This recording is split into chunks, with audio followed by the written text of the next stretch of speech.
Hello again, and welcome to Winning with the Wrangler at Dick Powell's Leadership Corner, brought to you by Earth, Wind, Fire, Water Training and Development, where our passion is building leaders of today and tomorrow. Leaders, I'm going to talk about something today that, quite frankly, is going to be most important to you. Now, as you listen to our program today, I want you to realize that we've collected our information from many different places and many different people. So if you hear yourself in our conversation today, please remember, it is not all about you. Now, today we're going to talk about excuses and justification. I bet you thought that this wasn't going to be fun. Well, it's going to be, because the excuses, quite frankly, are just that, excuses. So let's look at this, excuses and then justification of how we justify it. Well, here's the question of the day. Have excuses and justification become a way of life in our world today? Now, I want you to answer that for yourself before we go too much further. Because if you truly believe that we are a country of making excuses and then we try to justify it, I probably would agree with you. Matter of fact, I would agree with you. It just seems like we spend so much time justifying excuses that we really don't take time for solutions. You see, excuses, just face it, we all make them, and it's true. And we, as good, well-meaning people, make excuses for our decisions, our behavior, our lifestyle, yes, our children, and the way we drive, and almost everything we do. It's always someone else's fault. Have you noticed that? Then we just justify it as, well, I had a poor childhood. I was born in a poor side of town. I had a lack of education, and bad luck are some excuses I hear all the time. We very seldom take responsibility for our actions, either good or bad. Leaders, this is a dilemma across our world today, and in our organizations and our churches just as well. You see, excuses start when we're little children. It is what we hear. They didn't mean to break that lamp. They are too little to understand. Maybe they're just not hungry. They will eat when they get hungry. It's okay if they run around while we're sitting at the dinner table. When they grow older, they will understand. They didn't realize how fast they were going. They must have forgotten their watch, and that's why they're late. Believe it or not, those are excuses adults have told me, and I've heard when they've talked about their children. You see, when people come into this world where Miss Robin and I are, and they unload, we hear all sorts of things, but excuses is one of the biggest things we've taken jot down. Now, as adults, we bring home a pen from work, or we give it to our child, and the child asks, how much did it cost? Well, the answer is the company has lots of them. The next day, the child is caught taking something from the neighborhood store and repeats what it said. Well, the company has lots of them. You see, when we justify the excuse, it's the same as a mistruth. The child is disciplined for the exact same thing that they saw their adult do. The problem is, as they get older, they grow to understand that some things are okay to steal. I remember when the office I worked at locked up the supplies from the good people at the beginning of each school year, so that the company's supplies did not walk out the back door. Now, I have to tell you, when I was working there, I thought that was kind of an interesting opportunity. But when I became the manager there and I was looking at the budget, I thought, wow, this really, really hits our bottom line every beginning of every school year. Yeah, we had to do something about it. But they were good people. I don't think they meant any harm. I don't think they really understood that they were stealing. But they had a good excuse. It's for my kids. Well, we make excuses.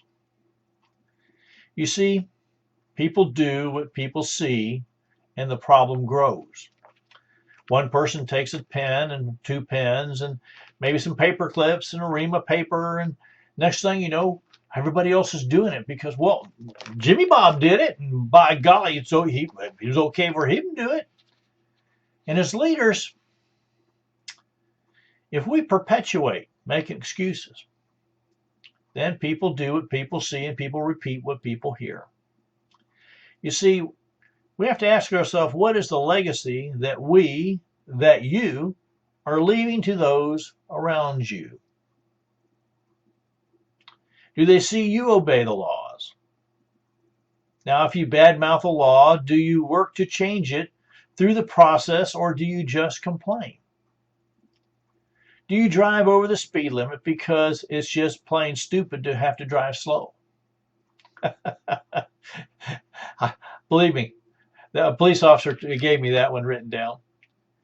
What do little people learn sitting in the back seat of your car?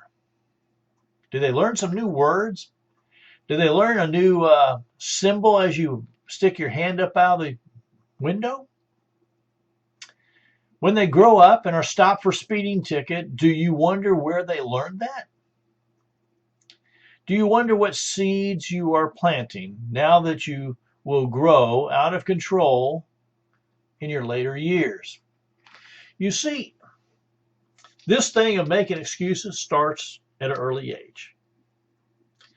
They didn't know any better. You know, their watch didn't work. Well, they were just speeding, officer. It wasn't a big deal. You know, just because we gave them a car with a big 427 engine in it, and it was their first car, and it was brand new, they didn't know how fast it would go. You see, when we start making excuses for others, they start making excuses for themselves.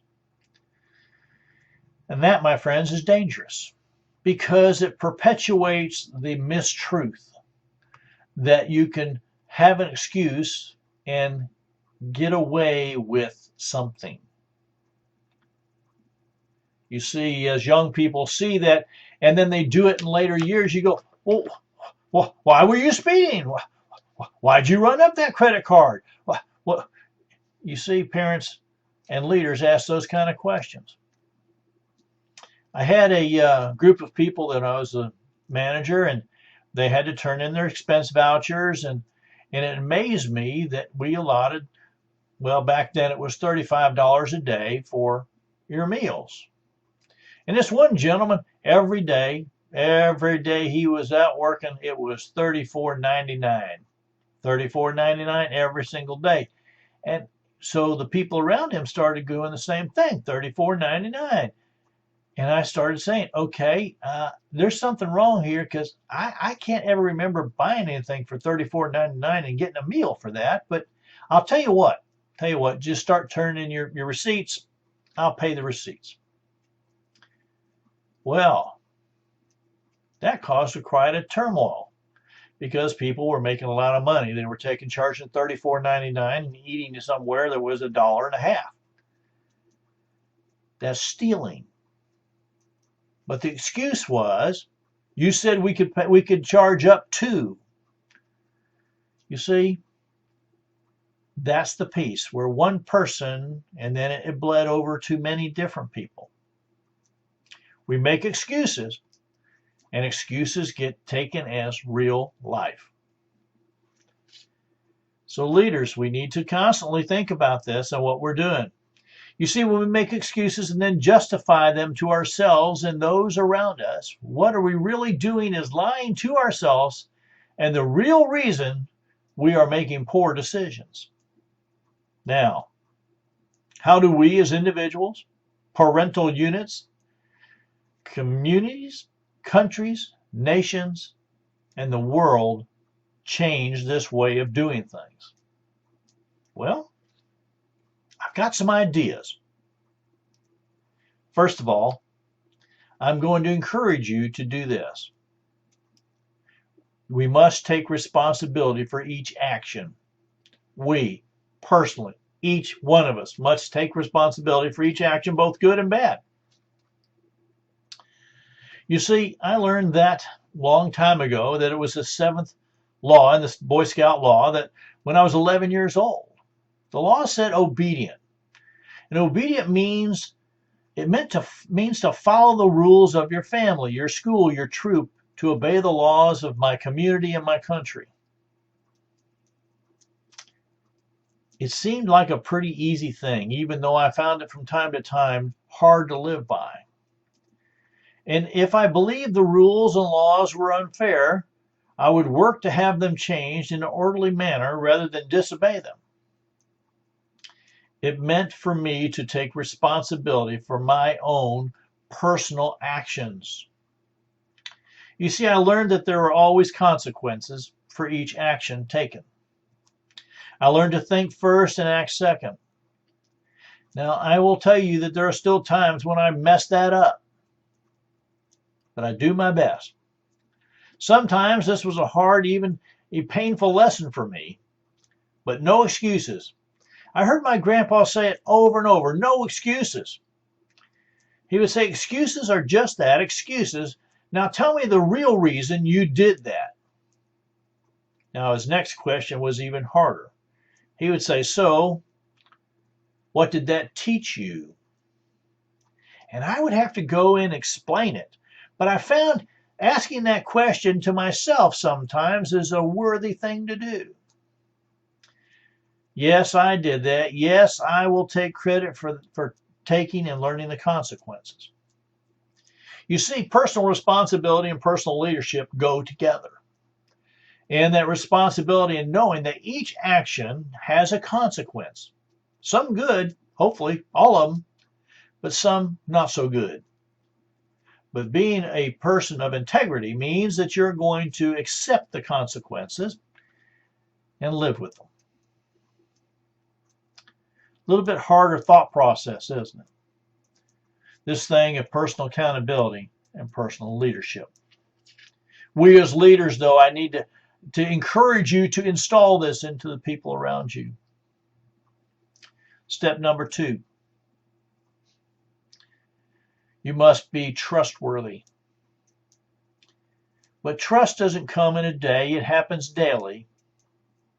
It's growing with you as you go through life. Now, growing up, we had a handshake or a verbal bond when sealing a deal. It was as simple as that on the farm. If you shook someone's hand, by golly, it was done deal. If you gave them your word, it was a done deal.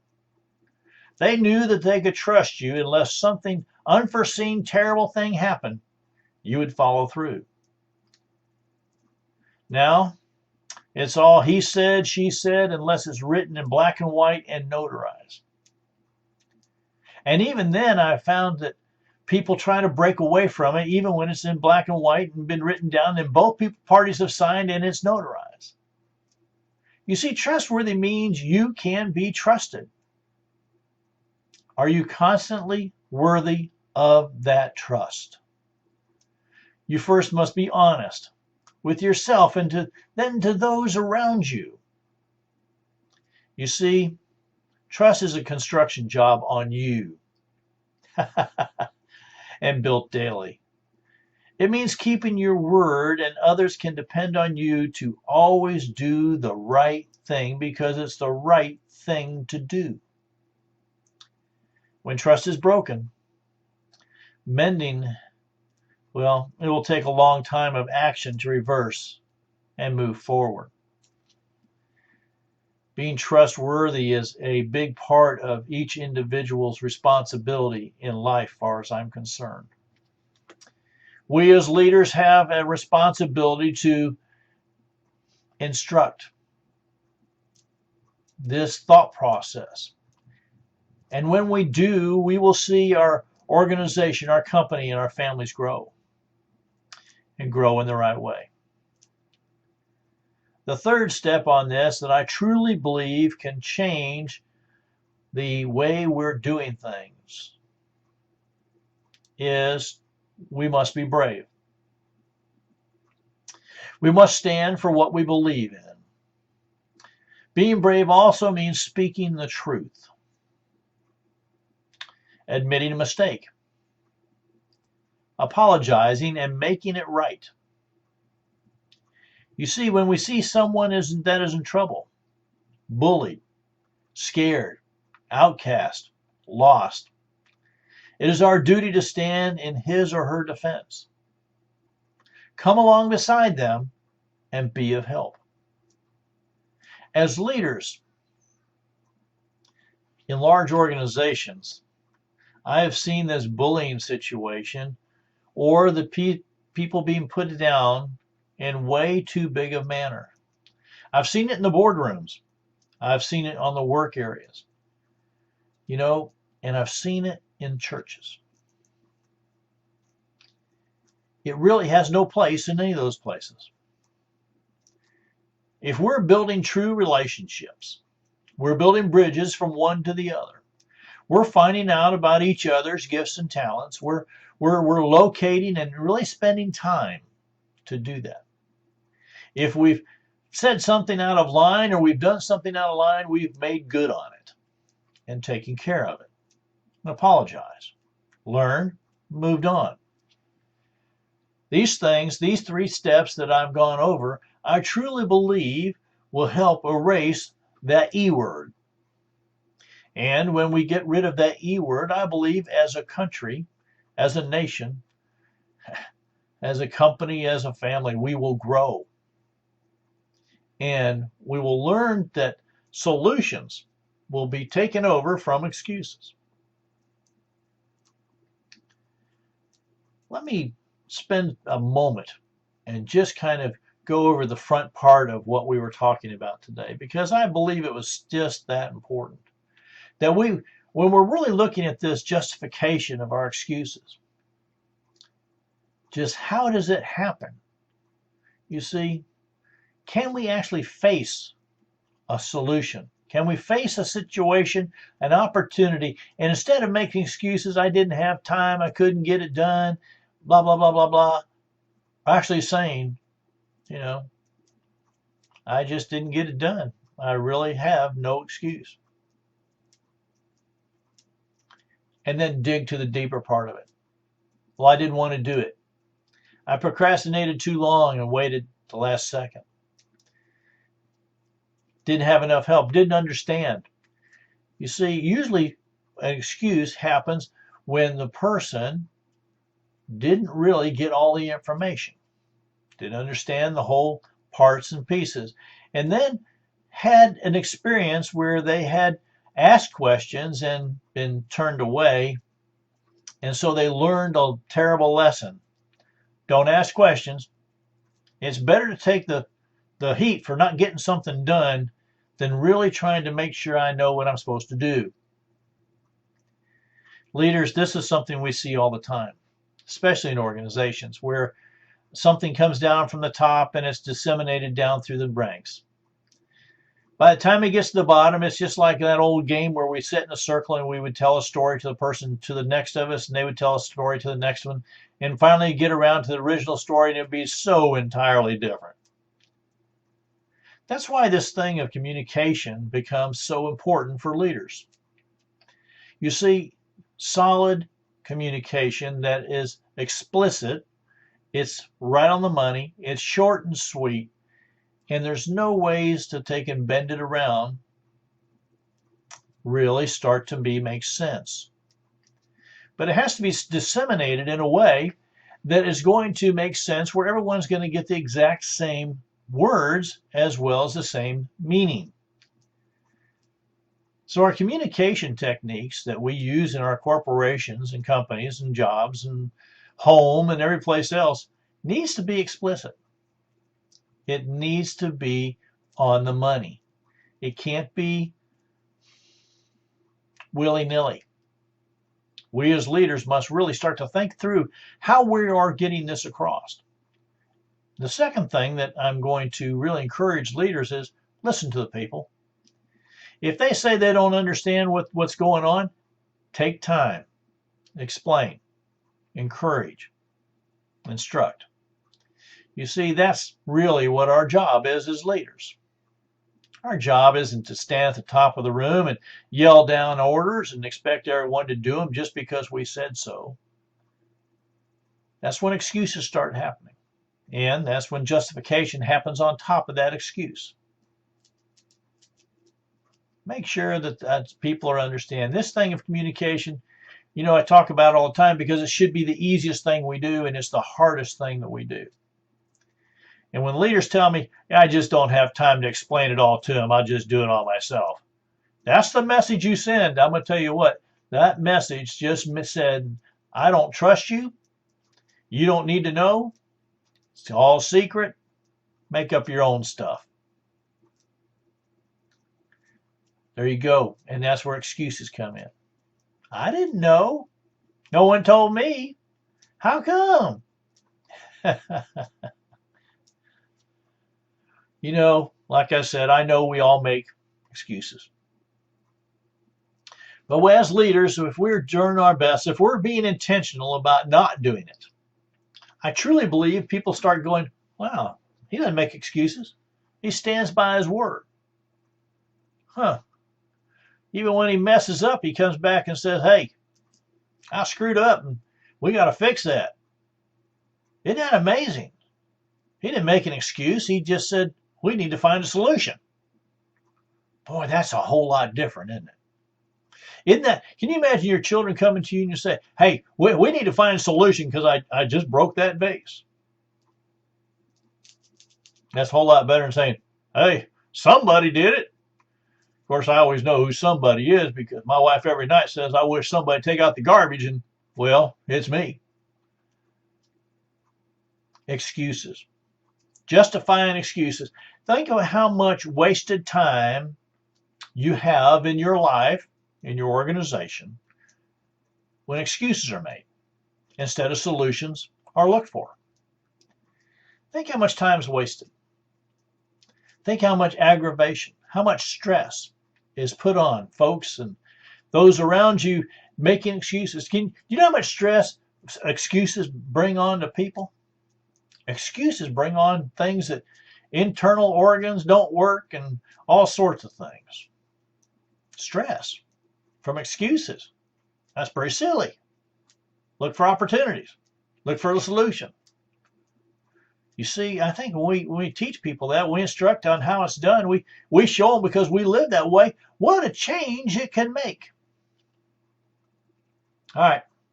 I know I'm burning up the time, but I want to take and make sure that you understand that there are some solutions that we can make as leaders in individuals, ourselves first, and other individuals, in parental units, as my daughter would say, in communities and countries, nations, and the world. Number one, take responsibility for your actions, words, deeds. Learn what it really means to be obedient. And then if you don't agree with something, that you work through the proper channels to take and get it changed. That, make sure that you learn that terrible lesson that Grandpa taught me all those years ago, that he pounded it in pretty hard and it stuck. That excuses were just excuses. And then he would go on to want to get the real problem. Why didn't you do it? How come? And then he'd always ask, so what'd you learn from that? What'd that teach you? Oh, man, that was a hard one. I used to almost dread doing anything that I wasn't supposed to do, and so I didn't have to answer those questions. And as we raised our children here at the house, I will tell you that when we would ask those questions, what'd you learn from that? I'd get that blank look. Oh no, that's your grandpa speaking, isn't it? And he'd been long gone by then, but they'd heard the stories. And now what I thought was funny is our daughter was here, and I heard her ask her daughter the same thing. So, what'd you learn from that? You see, when we have to look at the consequences for the things that we do, for each action, there is a consequence. You need to know how that's going to work and take responsibility for it. So if it's an action you have to pay some retribution for, you've got to stand tall and make sure it happens. Number two, remember what it was? Trustworthy. Remember that You know, being trustworthy is being honest with yourself and then all those around you. It means being trustworthy is an inside job. You know, it's who you are on a daily basis. It's not those other pieces. The cautionary piece is always that being trustworthy is something we need to be intentional about because that's part of our legacy, as well as that's what people trust us. That's why they come to us. That's why they follow us. You see, it really does matter. And the third thing was about being brave. But you know, the thing about being brave is standing up for what you believe in. So you need to know what your values are. And you need to know what your non-negotiables are.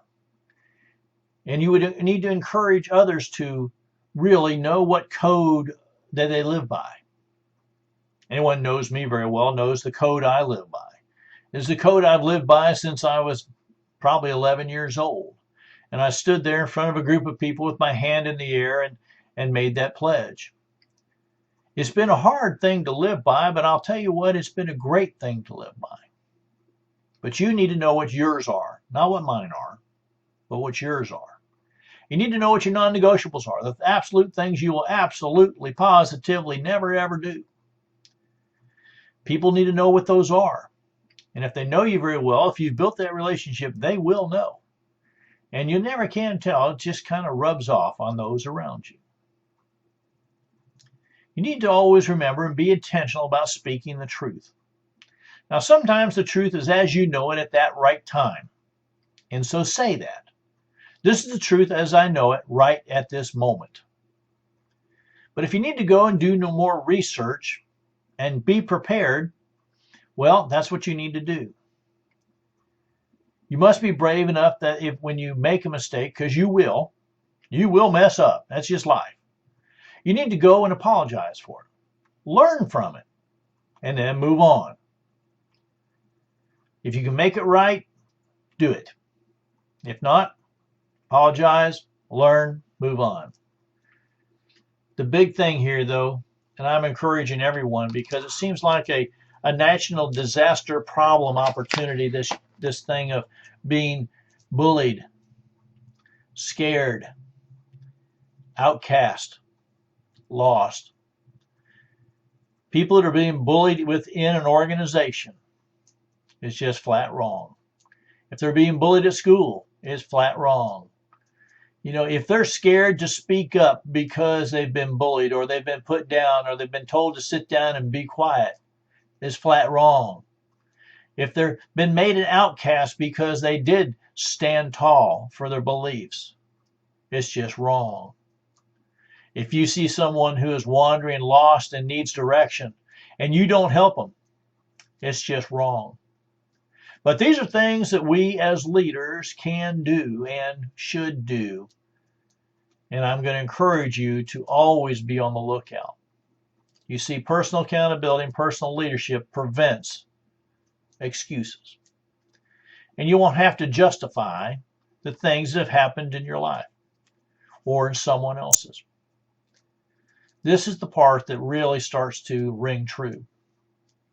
So go out there, be the very best you can. Now, I see our time is running short, so on behalf of myself, Dick Powell, and the whole Leadership Corner team, I want to say thank you for being a part of today's program.